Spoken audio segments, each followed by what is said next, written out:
Jees, löytyi. Hyvä.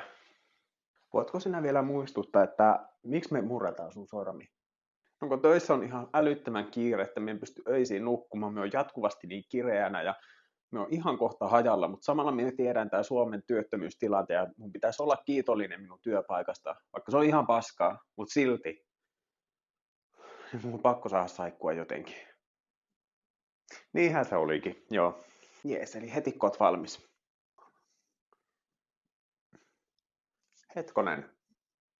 No, mitä jos sinä kuitenkin olisit työterveyteen yhteydessä? Ehkä siellä saisit jotakin keskusteluapua. On ihan ok olla pois uupumisen takia. Mistä sä revit näitä juttuja? Joskus vaan tulee semmoista korkealentoista läppää. Ai kamala. Itse asiassa me voisin hakea tuolta varastosta ruosteisen naulan. Hyvällä tuurilla sä saat verenmyrkytykseen ja pääset sairaalaan nukkumaan. Ai, se olisi aivan ihana. Kiitos.